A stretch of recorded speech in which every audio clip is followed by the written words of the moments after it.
Hola, bienvenidos a mi canal. Para los que no me conocen, mi nombre es Lidia. Si no están suscritos, los invito a suscribirse para obtener información sobre el proceso de homologación del título médico en Alemania. En este video les voy a hablar sobre la Kenntnisprüfung. Di el examen hace más o menos una semana y media, entonces les voy a contar cómo fue mi experiencia con este examen en München. Y bueno, para los que no saben qué es la Kenntnisprüfung, es el examen de conocimientos que uno da para poder homologar su título médico y poder hacer la especialidad en Alemania. Es el segundo examen que uno da. Sobre la Fachsprachenprüfung ya hice un video anterior, que la Fachsprachenprüfung nos permite obtener el permiso de trabajo, pero no el permiso para hacer la especialidad. Mientras tanto que la Kenntnisprüfung nos da la aprobación, que es con lo que podemos empezar a hacer la especialidad. Entonces los invito a ver el video y espero que esta información les sirva de algo. Bueno, como ya les comentaba, la Kenntnisprüfung es el examen de conocimientos que nos permite ejercer en Alemania como médicos. Antes de dar la Kenntnisprüfung, ustedes pueden trabajar 2 años con un permiso de trabajo que se los dan una vez que pasan la Fachsprachenprüfung. Ya hice un video acerca de ese otro examen, pero con la Kenntnisprüfung y obteniendo la aprobación, ustedes pueden empezar a especializarse en Alemania. Todo mi proceso, que lo hice en Bavaria, duró aproximadamente 9 meses. Mandé mis papeles en abril, a finales de abril, y di la Fachsprachenprüfung en agosto y ya la Kenntnisprüfung a finales de octubre. Fue bastante rápido. Y bueno, 2 meses antes de mi examen, que fue el 28 de octubre, recibí un email de la LMU, la Ludwig-Maximilians-Universität en München, que es donde di mi examen, diciéndome el nombre del profesor con el que iba a dar el examen, que debería contactarlo unas semanas antes del examen.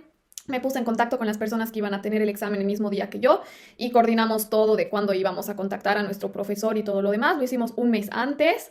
Contactamos al profesor, él nos dio todas las indicaciones de qué llevar al examen. Yo les cuento absolutamente todo. Quizás alguno de ustedes igual del examen con el mismo profesor y esta información les pueda servir, o para que tengan una idea de cómo es la Kenntnisprüfung en general. Mi profesor se llamaba profesor Dr. Fischereda, era el director de la estación nefrológica en el hospital de Großhadern de la LMU en München. Y bueno, él nos dijo que teníamos que llevar todo nuestro material para hacer el examen físico, el estetoscopio, teníamos que llevar también nuestro mandil. No nos dijo el nombre de las demás personas que iban a estar en la comisión, de los docentes, que bueno, en realidad siempre son 3 docentes que toman el examen. Siempre es en el ámbito de la medicina interna, de la cirugía y una materia más que puede ser cualquier materia. O sea, en el email que uno recibe los 2 meses antes que les conté de la LMU, dice que uno o sea, que el examen consta de medicina interna, cirugía, radiología, farmacología y derecho, o sea, preguntas de derecho en medicina, o sea, Rechtsmedizin se llama aquí. Eh, todos esos temas, o sea, uno tiene que estar preparado en todos esos ámbitos, pero puede ser que el tercer docente también sea de otra área y que pueda hacer preguntas de cualquier área de la medicina. Es por eso que uno realmente tiene que estar preparado, o sea, no en cosas específicas de cada área, pero sí tener una visión general de todo lo que es la medicina. Bueno, entonces nosotros nos contactamos un mes antes con nuestro Prüfungsvorsitzender, se llama, que sí, es el docente que es el encargado de nuestra comisión, y él nos dijo que teníamos que estar a las 9 de la mañana en el hospital Großhadern para que nos entregue a nuestro paciente. Lo que yo les estoy contando es mi experiencia con este docente, porque, o sea, hay personas que tenían otros docentes y que su examen fue completamente diferente. Por ejemplo, por toda esta situación de corona, hay muchos docentes que dijeron que toda la parte de contacto con el paciente y de hacer el examen físico y todo no iba a ocurrir. Entonces era como que su examen era más que todo teórico, pero en mi caso, mi docente sí quería que hagamos eso. Entonces nos citó a las 9 de la mañana, nosotros fuimos a las 8:30, obviamente con una vestimenta formal, el cabello recogido, las uñas no pueden estar pintadas, tienen que estar cortas, pero bueno, esas son las normas de higiene que pienso que todos sabemos, pero bueno, cabe recalcarlas. Y de ahí nos entregó a cada uno de nosotros un paciente. nos entregó el acta del paciente, que tenía toda la información de todo lo que se había hecho con el paciente mientras estuvo internado, excepto la nota de ingreso, donde estaba todo el examen físico. Y bueno, eso teníamos que hacerlo nosotros, o sea, todo lo que es anamnesis, el examen físico, teníamos que hacerlo. Teníamos tiempo de 9 de la mañana a 1 de la tarde para hablar con el paciente, averiguar por qué estaba ahí, hacerle todo el examen. La körperliche Untersuchung, o sea, el examen físico, y escribir una epicrisis, o sea, un informe, ¿no? Eh, el docente nos mostró dónde era el cuarto de los médicos, donde teníamos acceso a la computadora. Bueno, lo que yo puedo aconsejar es que cada uno lleve su laptop o su tablet, porque los médicos necesitan sus computadoras. Entonces, nosotros éramos 4 que teníamos el examen y habían 3 computadoras y al mismo tiempo los médicos que trabajan en la estación. Entonces, no, o sea, teníamos que intercalarnos, y sí se necesita mucho tiempo para escribir una epicrisis, sobre todo cuando uno no tiene la facilidad y la experiencia. Entonces, no, o sea, no me parece una opción. Gracias a Dios yo tenía mi computadora conmigo, así que me fui a un lugar así donde podía escribirlo sin interrupciones, y pude hacerlo. Mis colegas no tenían sus computadoras y sí tuvieron que estar intercambiando, y sí, o sea, no tuvieron mucho tiempo para trabajar en su epicrisis. Al principio pensé que era mucho tiempo, que iba a tener tiempo para ir a almorzar antes del examen y todo. No fue el caso. Terminé mi epicrisis un minuto antes de la 1. A la 1, nuestro Prüfungsvorsitzender nos dijo que nos teníamos que volver a encontrar, donde nos encontramos en la mañana, para que nos presente a los otros docentes de la comisión.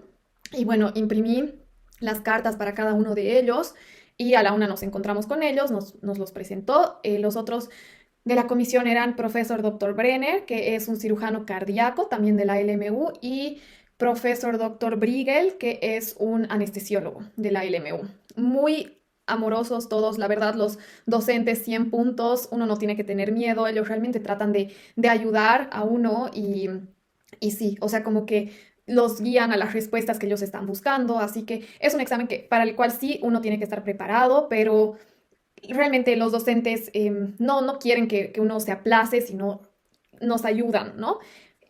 Bueno, el siguiente paso del examen era presentar al paciente. Esto es una presentación oral. Cada uno de nosotros fuimos al cuarto de nuestros pacientes con los docentes y o sea, con nuestros otros compañeros que tenían el examen. Cada uno presentaba a su paciente. Y ahí venían las preguntas. Cada uno de los docentes hacía preguntas sobre las patologías de nuestros pacientes, sobre todo centrado en el paciente, ¿no? En mi caso me pidieron que haga el examen físico de corazón, de pulmones y de abdomen. A los otros les tocó reflejos, les tocó nódulos linfáticos, les tocó hacer el Allen test, pares craneales, o sea, realmente entra todo. Y bueno, mi paciente era un paciente que estaba a causa de una pielonefritis, de un riñón trasplantado. Él había tenido una nefrectomía a ambos lados por un carcinoma de riñón, bueno, a ambos lados, y tenía un riñón trasplantado en la fosa ilíaca derecha, y ahí tenía la pielonefritis. Entonces era como que una pielonefritis complicada que estaba siendo tratada con piperacilina tazobactam, y el paciente estaba ya varias semanas en el hospital. Tenía también una insuficiencia renal aguda sobre la insuficiencia renal crónica de la que padecía, y bueno, varias enfermedades más. Era un paciente comórbido, y todas las preguntas que me hicieron tenían que ver con las enfermedades de mi paciente. También tenía fibrilación auricular.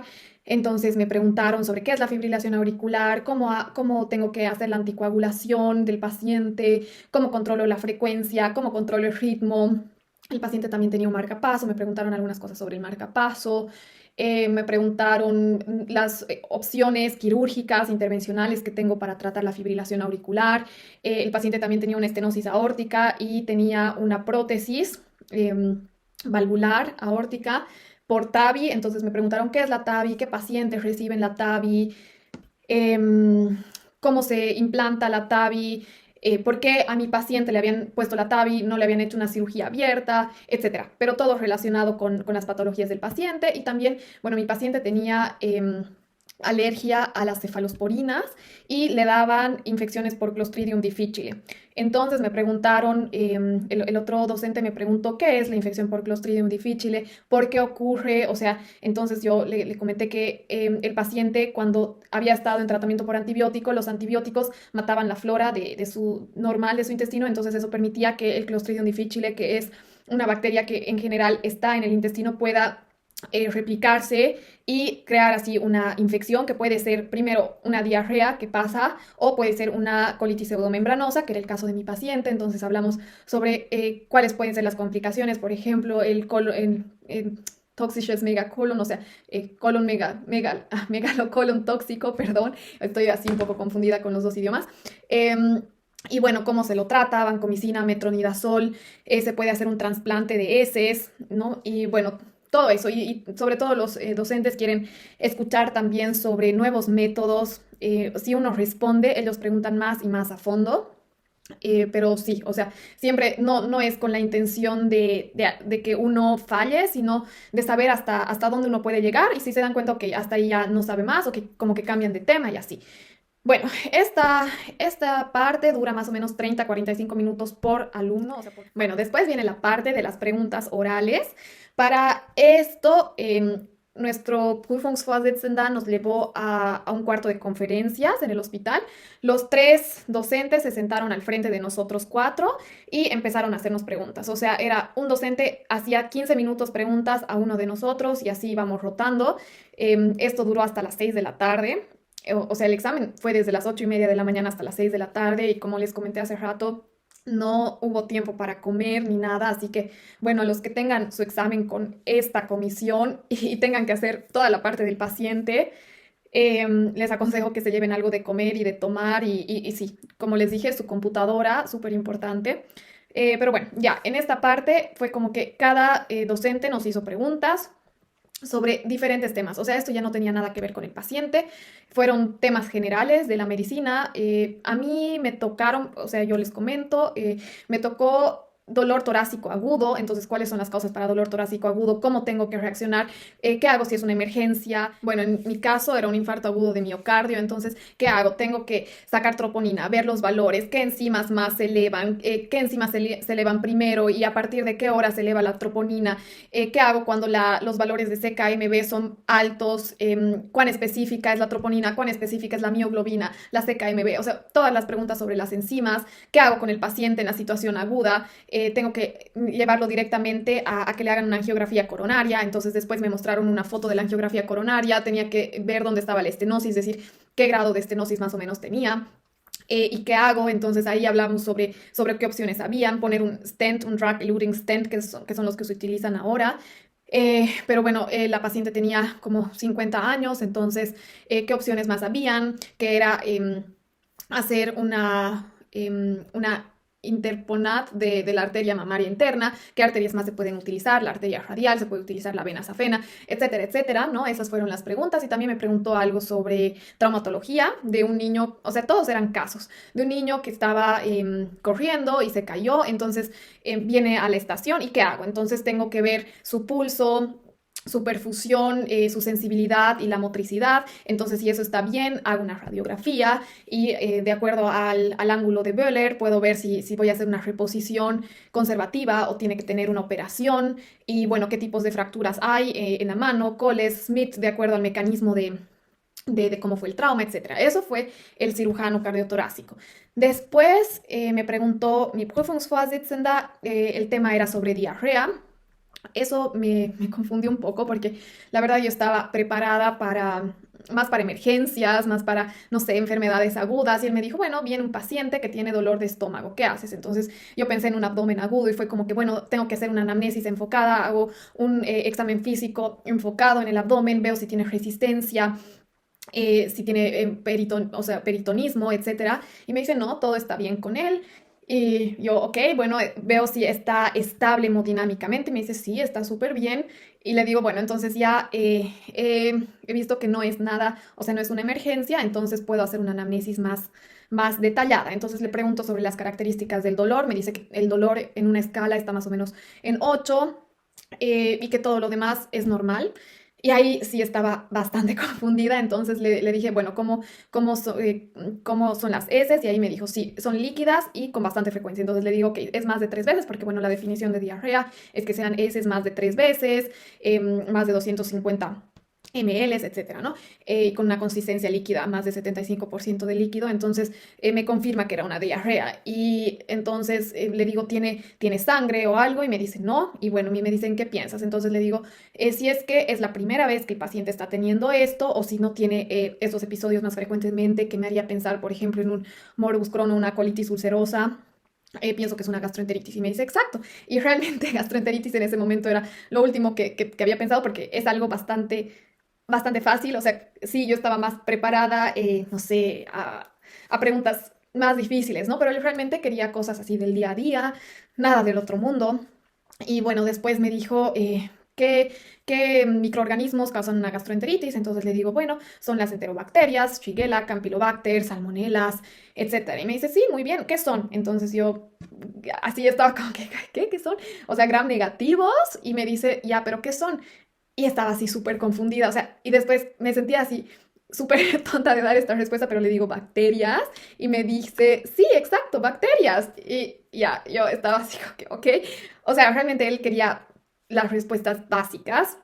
Y bueno, me dice qué cosas más pueden causar una gastroenteritis. Le digo virus, me dice qué tipo de virus, norovirus, qué tienes que hacer. Entonces le digo, bueno, tengo que isolar al paciente, le tengo que sustituir líquidos y electrolitos y sobre todo una terapia antibiótica que cubra gram negativos y anaerobios, metronidazol y ciprofloxacina serían los antibióticos, o sea, ciprofloxacina de primera elección y quizás también más metronidazol. Entonces, bueno, ahí eso fue lo que él me preguntó y después vino el anestesiólogo, profesor doctor Briegel, que él me preguntó sobre el síndrome de Waterhouse-Friderichsen por meningococos. Me mostró una imagen de una paciente que tenía hematomas en toda la parte de la espalda y de las piernas, ¿no? Y me dice, solo me muestra la foto y me dijo que la describa.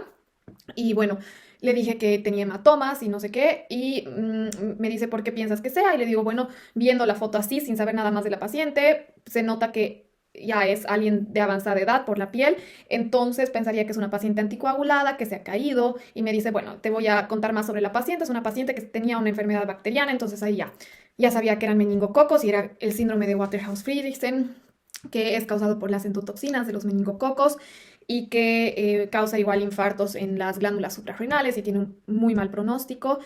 Y era eso, y bueno, él se alegró que le di esa respuesta y todavía me contó algo más sobre el médico que descubrió, que había observado esto de los meningococos y todo lo demás.